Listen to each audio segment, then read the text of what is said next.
Yeah, let's talk about sports, baby. From the stands of a sports fan, my man Pots and Pans, what's the deal? Live reaction right after Super Bowl 60. Congratulations to the Seattle Seahawks. They won Super Bowl 60, aka Super Bowl LX, beating the New England Patriots 29-13. Here's my recap of the game, the halftime show, and the commercials. Starting off with the game. Started off slow. Only 3 points in the first quarter by the Seahawks with just a field goal. That was just the start of how boring everything got. Both quarterbacks were pretty much trash in the first half. Patriots had 5 punts in all 5 possessions and never made it to their own side, past their own side of the field. Basically, they never made it past the 50-yard line in the first half. Seahawks end up going up 9-0 against the Patriots by halftime. No team in Super Bowl history has won after being shut out in the first half, i.e. why the Patriots end up losing anyway. It was the 5th Super Bowl in history with no touchdowns in the first half. It was only 3 field goals made by Seattle, giving them the lead 9-0. Patriots had the first touchdown of the game in the first half. Not touchdown. Patriots had 1 first down in the first half and 1 in the third quarter. That pretty much lets you know how their offense was working or how Seattle's defense was. Patriots' Drake Maye fumbled off a sack in the third quarter, and Seahawks recovered in Patriots territory. That's when they pretty much scored a touchdown. I think, or they at least got a field goal if I'm not mistaken. Seahawks went up 12-0 by the end of the third quarter. It was the second Super Bowl in history with 0 touchdowns through 3 quarters. The last one that did that, the first one I should say, was Super Bowl 53 with the Patriots against the Rams. It was the first touchdown of the game actually came in the third quarter with 13 minutes and 24 seconds remaining. And it was by A.J. Burner, wide receiver for Seattle. And he actually played for Michigan, by the way. He was a wide receiver, won the national championship for Jim Harbaugh. I believe that was in 2024. Seattle Seahawks went up 19-0 in the fourth quarter.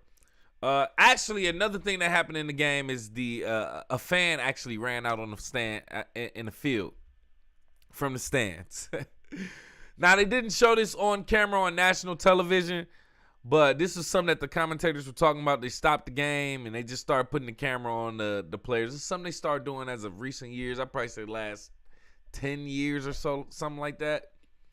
Other than that, they used to show fans running on the field until they started getting all political or whatever the case may be, and they just said, we're not about to make them a superstar. But as the commentators were speaking, it took a while, I believe. Some of the players tried to tackle him. An official tackled him, security tackled him. It was something crazy, but something that interesting to note in Super Bowl that type of foolishness still happens from fans from the stands. I don't condone it at all. It's extremely dangerous and stupid, but it is what it is. Mac Hollins, wide receiver, catches a 37-yard touchdown in the fourth quarter for the Patriots, giving them their first score of the game in the fourth quarter, making the score Seattle 19, Patriots 7. The Patriots quarterback Drake Maye throws an interception in the fourth quarter, and then Seattle kicked their 5th field goal as a result of that in the fourth quarter, making it the most field goals by a kicker in Super Bowl history with 5. Seahawks sat. Actually, they said they recalled it back and said it wasn't a sack, but it was a deflected pass that led to an interception from Drake Maye to a defensive touchdown by the Seattle Seahawks. Last name, Wuso. And that pretty much sealed the game, giving the Seahawks a 29-7 lead in the fourth quarter. The Patriots did score a touchdown in the fourth quarter by Ramondre, I forgot his last name. Patriots go for a 2-point, but it was no good, making the game official score 29-13. There was a total of 15 punts and 5 field goals in this game. A bunch of little facts about this game, random facts that they put out there. A couple interesting. Another one that was interesting to me is referee Sean Smith was actually born in Detroit. So shout out to one of the main referees, a black man born in Detroit as well. But listen, Seahawks won this game. I had this. A lot of people favored the Seahawks. Seahawks was favored in Vegas. With that being said, a lot of people figured that, hey, man, might as well put some money on the Patriots. Drake Maye, runner-up from MVP. They got just as good as a chance to win, but, you know, very slow pace. Probably one of the worst Super Bowls I've seen in a long time. That's what I will say. The worst one I can probably recall. By worst, I mean the slowest pace, no scoring, no excitement. It was just the Super Bowl. It was just as exciting as the two teams that they announced going to the Super Bowl, the Patriots and the Seahawks.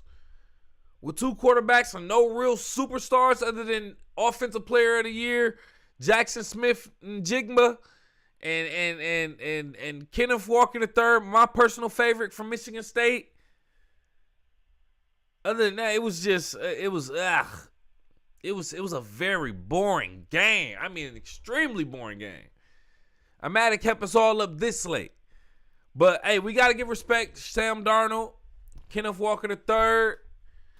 Kenneth Walker III, can I speak on that? His interview after the game. I wanna give all respect to Kenneth Walker III. Michigan State, he went to Michigan State, East Lansing, when I lived in Lansing. I believe he was under Mel Tucker, if I'm not mistaken. Coach Mel Tucker. That's a whole nother story. So I was rooting for Kenneth Walker III. You can actually see this on my X page. I ain't talking about my son's mom, a.k.a. Twitter. You can see that on that page where I said I'm actually only rooting for Kenneth Walker III. So Kenneth Walker III actually ended up getting a Super Bowl ring. Shout out to him. But his interview afterwards, his voice sounds nothing like you would expect. I don't think I ever saw an interview with Kenneth Walker III until just now. He was just like one of those, like, you see him, he's bald head, he's black, he's muscular, he's a running back, so he's running through grown men. Then they put the mic in his face and say, I mean, I just expect, man, shout out to our coaches and everything. I was like, what the? He sound light-skinned. He sound like a skinny light-skinned dude like me. I wasn't expecting that. I'm sorry. But, hey, I'm rooting for him, though. And he got a Super Bowl ring now. I wanted Jalen Hurts to get a Super Bowl, and he got his ring. He got a Super Bowl ring. He got his, too. So, I'm happy that some of my favorite players in the game right now some of my favorite young players at that are actually getting rings. I'm not mad at that. Also want to say this. So far, actually, let me know what you think. You can go off in the live chat in the comments or call into the show. 313-466-4386. We got the phone lines ready, available if you do want to call in. So check this out. Another thing I want to note about this game.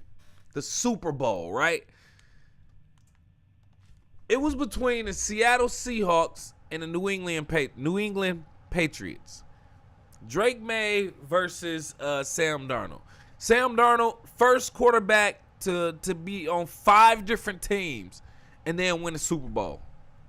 Drake Maye, MVP runner-up, second youngest to playing a Super Bowl, like all these different facts.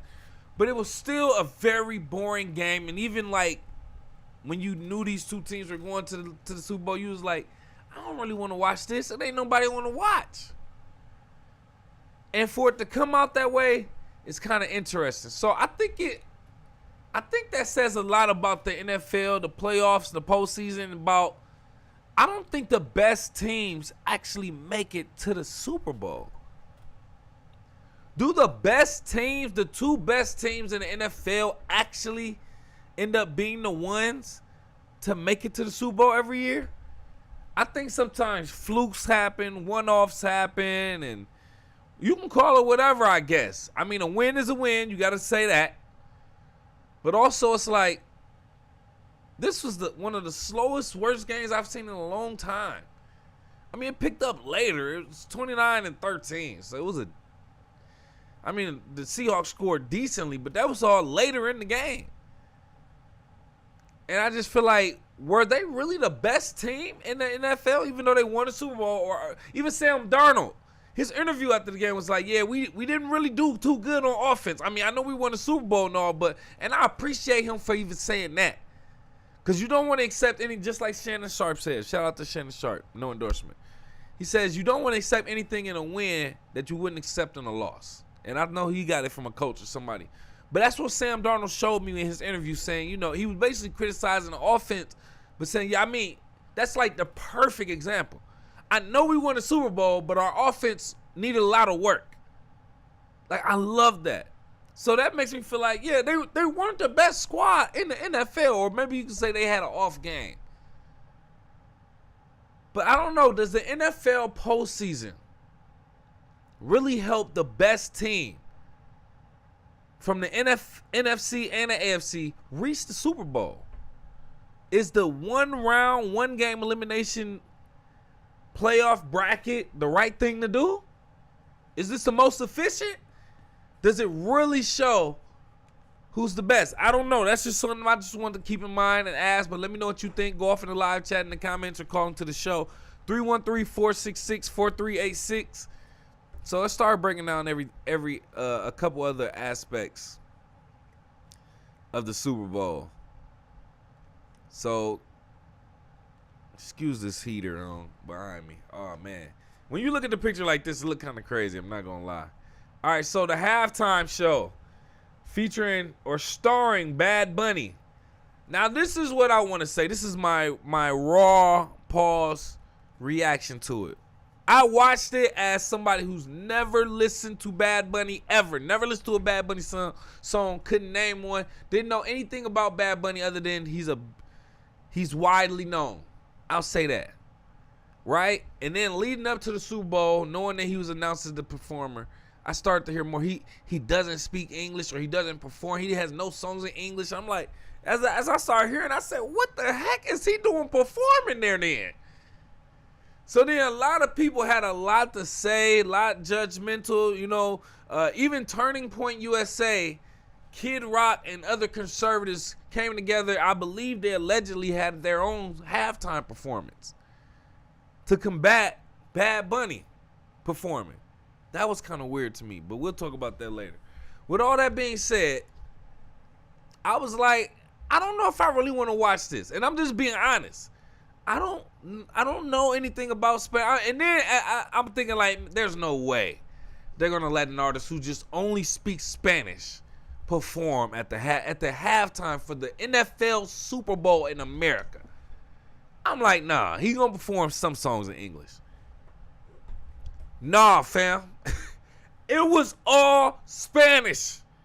It was one time that there was English spoken and or sung or performed, and that's when Lady Gaga came out.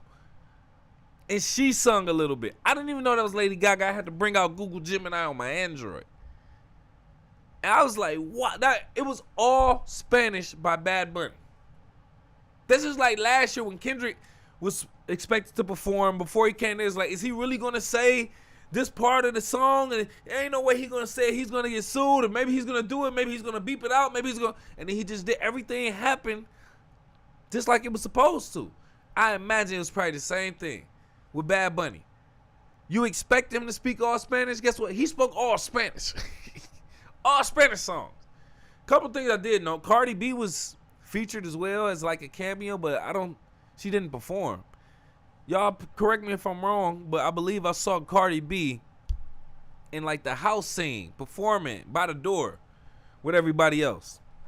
Just something else that I noticed in regards to the halftime show hosted by Bad Bunny. This is what I do want to say. Objectively speaking, though, even though I don't listen to no Bad Bunny, have no desire to listen to him after this, I appreciate overall how his halftime performance basically showed all the cultures of America. America's an immigrant country, fam. Everybody's from somewhere else. So he just basically just kind of showcased that in some sort of way to me, objectively speaking, non-biased.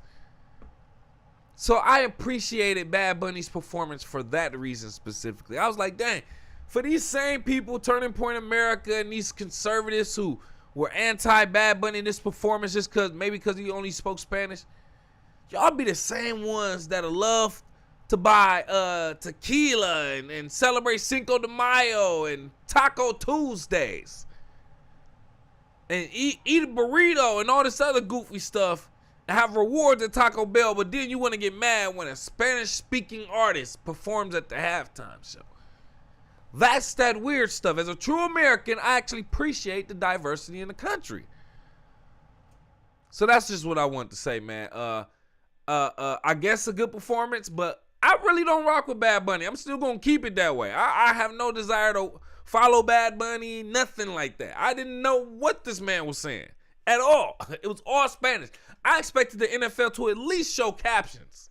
They didn't even do that. Not English captions.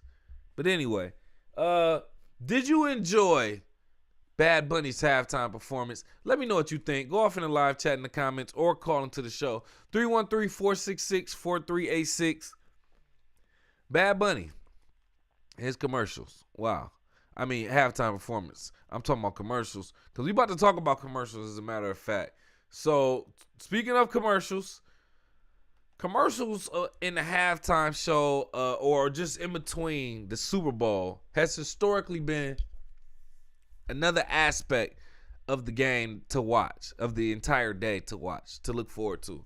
Because these companies and businesses and brands spend millions of dollars for these 30-second, 15-second, 60-second, 45-second, 120-second maybe spots during the Super Bowl. In between quarters, timeouts, all of that. Before, after. And there's a few that stuck out.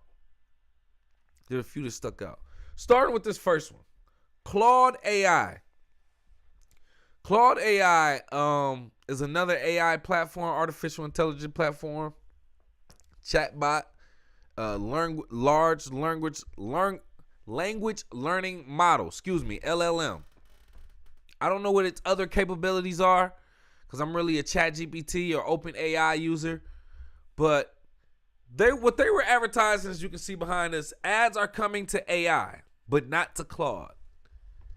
So it was showcasing like different people asking AI questions, and they ran a couple different commercials. Different people represented AI, artificial intelligence, the language learning models, and they were basically answering your question but suggesting a product at the same time, basically making it like a sponsored search or recommendation.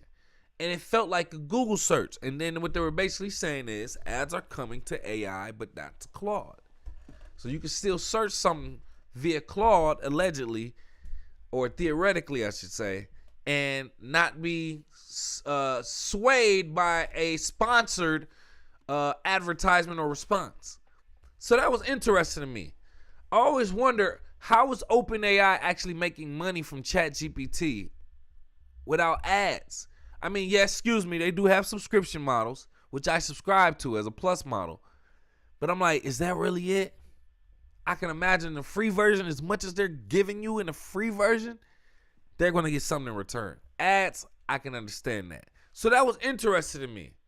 And I would love to see how AI, artificial intelligence, and language learning models, LLMs, actually evolve. Just like the initial stages of the internet phase and search engines and that type of thing. Search engine optimization and advertisements on Google and search engines, that type of thing. Let me know your thoughts, man. Maybe this is a little bit too deep for this conversation right now. Pause. Go off in the live chat in the comments or call into the show, 313-466-4386. Another commercial that popped out to me. I don't know if you noticed these. These are just things that caught my eye, and I just want to kind of write it down and talk about it. Did you see this one right here? This was a Redfin / Rocket Mortgage commercial that they played. Ain't nothing too crazy about it. It was just super dramatic to me. Super dramatic. It was just like they were showing clips of people trying to be neighbors with people, and they were just blowing them off, or some people just doing nice things for other people, and little blended, diverse neighborhoods with kids playing, and white girls and black kids and families, mixed families, all this other goofy stuff. It was just super dramatic and not cause for it to end saying own the dream, like just really still trying to promote the American dream. That is not the same that it was 50, 60, 40, even 40 years ago, fam. The dream of owning a home, working a job, getting retirement, a pension, that type of stuff is over with. So still like trying to sell that dream and that type of stuff is crazy, especially in a post anti-predatory 2008 market crash, subprime mortgage era. Don't let me start going down that as a former mortgage loan originator in the state of Michigan. But anyway, this was just super dramatic to me, fam. It wasn't necessary. It was an R&B singer, a soulful singer singing a very soulful version of Mr. Rogers' Neighborhood. It's a beautiful day in the neighborhood. Would you be mine?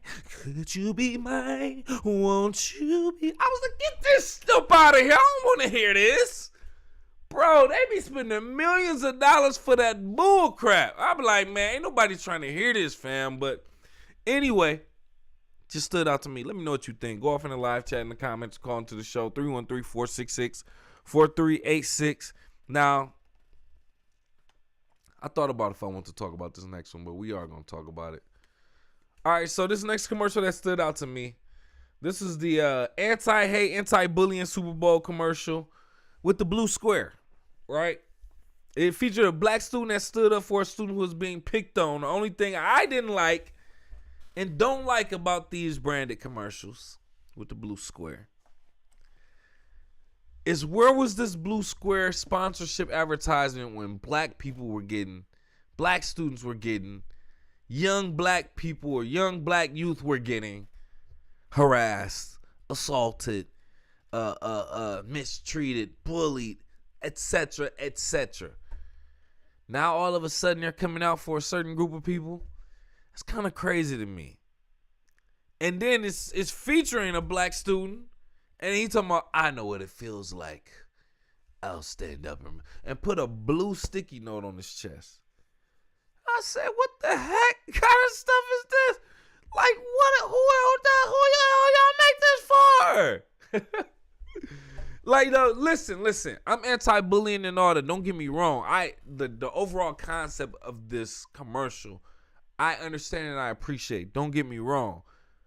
But in real life, I'm really saying, as a black student, all the stuff that I've seen in our community, outside of people from like all of this, the abuse from people I've seen within the black diaspora, or whatever we're calling the FBAs. Where was those commercials then? You see what I'm saying? I don't know. I don't even want to speak on this too much, because you might pick up. I'm not saying anything coding, but I'm just saying, like, yo, where was the love for the mistreatment of black students? Yeah, where were those commercials? Let me know what you think. Go off in the live chat in the comments. Call into the show, 313-466-4386. Yo. Another topic, another commercial. Just a few more commercials I want to talk about that stood out to me, right, in the Super Bowl. It was this Universal Studios commercial, Orlando Super Bowl commercial. I'm actually going to say this. It was featuring these two black, it was an older brother here and then the younger brother right here.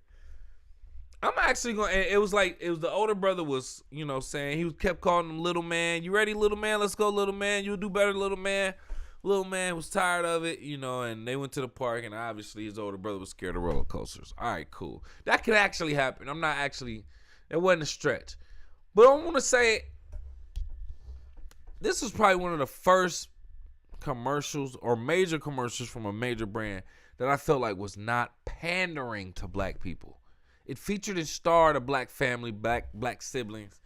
It didn't seem like they were talking ghetto or doing no crazy stereotypical stuff. Like it was all kind of like realistic stuff that I could probably relate to or see being possible. And it just, promoted them going to the park, going to Universal Studio. I liked it. And it wasn't like it was just a single mom. I believe they showed a glimpse of them with their parents, mom and dad. I liked it. One of the first rare commercials from a big brand that I've noticed on a major platform like that just was not pandering to black people or a certain group, a minority group. I don't know about other groups. I'm a black man, African American, a foundational black American. ADOS, whole different story. We'll get into that later. But I appreciated this commercial, and I just wanted to give props to Universal Studios Orlando, Florida, for this commercial. Pretty dope, but no endorsement. Let me know what you think. Go off in the live chat in the comments. Call into the show 313-4. It's like 313-466-4386. Let me know what you think. Commercials. A few more I want to talk about. Now this one was okay. Fanatic Sportsbook Super Bowl commercial, embracing the rumor. This is Kylie Jenner behind us on the green screen, embracing the rumor that she is cursed and any basketball player she's been with does not have good luck. So she theoretically in this commercial says she always bets against them. How do you think she gets her money? By modeling? She literally did that and said that in the commercial and hopped on a private jet. So then it shows her betting for the New England Patriots to win. It showed her on this private jet, showed her holding up a phone, and it had New England right there. And she said something like, "Get them boys," or "Let's do it," or something like that. And I'm like, what kind of ad is this?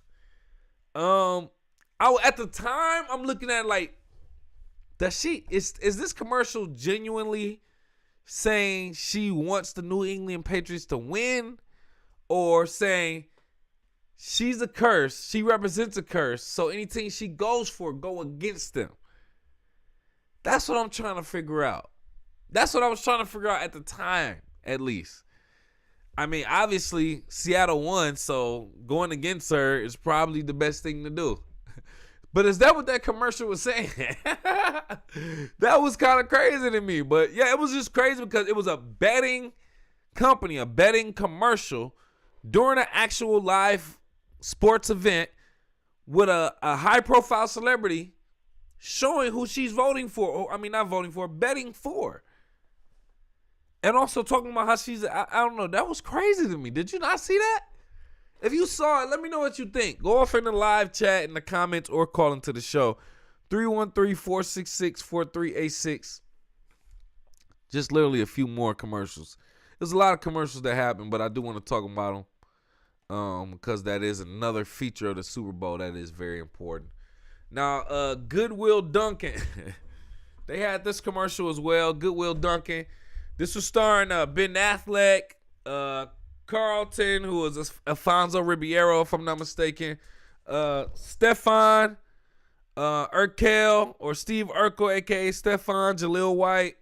I forgot the bald guy with the glasses from Seinfeld, the guy from Full House, and blah, blah, blah. It also had Jennifer Aniston, the guy from Cheers. They all look like they used to look in the 90s, bro. And you know they didn't shoot this commercial then. So it makes you wonder, how the heck did they get, how did they do this commercial? And obviously it's some sort of AI. How the heck the AI did it? Now look how they got my dog Alfonso looking with his hand on his hip though. So you got to watch stuff like that, because that definitely look like AI. He had messed around and have 5 fingers somewhere. Or 6 fingers or something like that. I mean, 5 fingers and then a thumb. But I don't know. Maybe they edit that out, but they got him looking kind of juicy. Then I ain't gonna pause.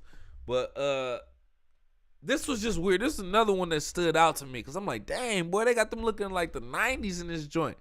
They can really do anything with this new AI and video and AI simulation. This was wild. You got to give it to them for this, though. That was kind of hard. Pause.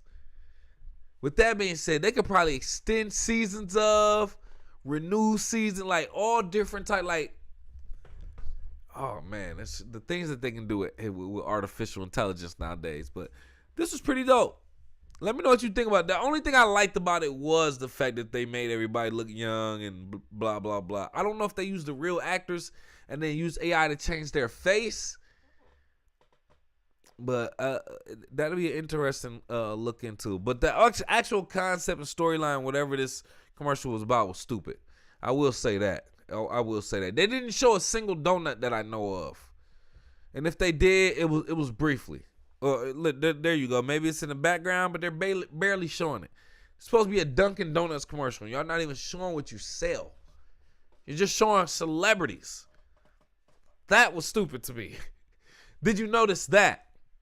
Let me know what you think, though. Go off in the live chat in the comments or call into the show, 313-466-4386.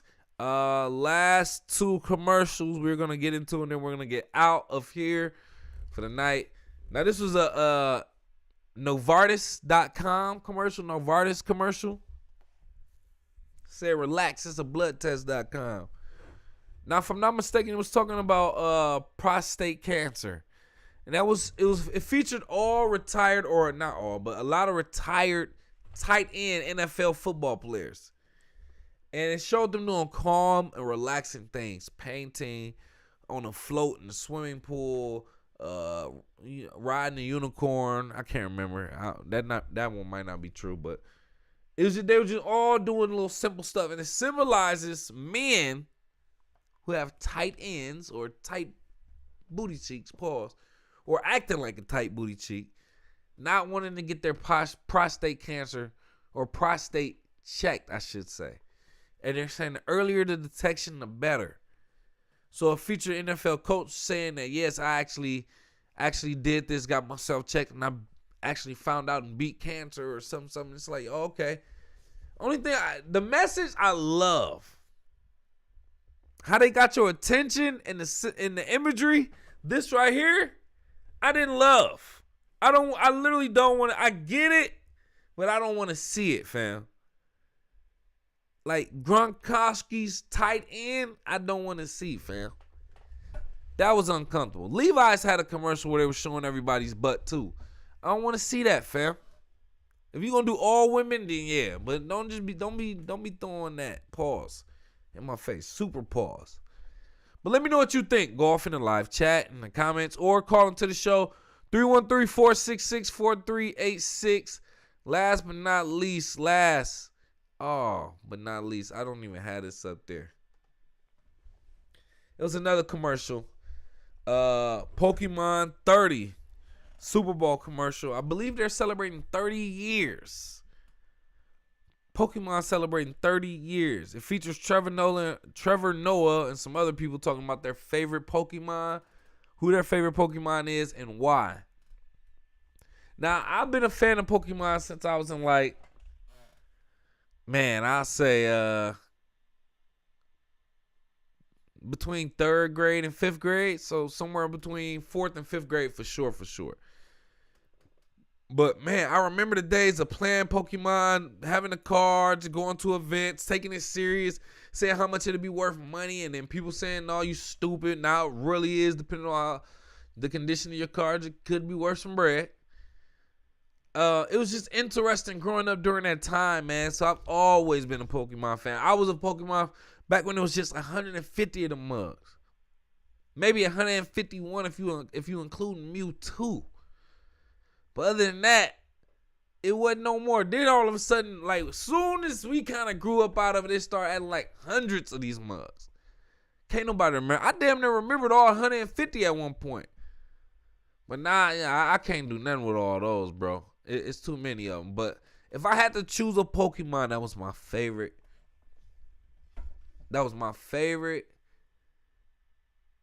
I don't know. I probably got I can't do one. I had to name a top 5 to 7. I say Abra.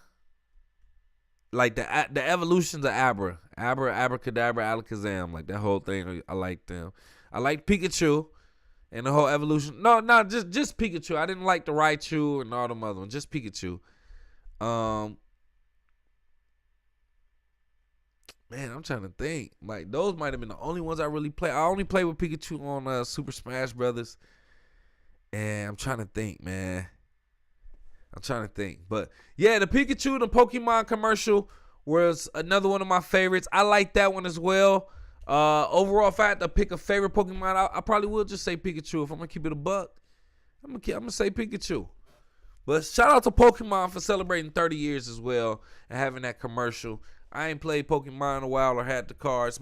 If my son gets back into it, I'm all for it. But other than that, appreciate you for watching From the Stands of a Sports Fan. Super Bowl 60 officially over. Football season for the NFL is over. The UFL is next. Are you watching that? Let me know what you think about the Seahawks winning Super Bowl 60 against the against the New England Patriots. It's time for me to go to sleep, fam.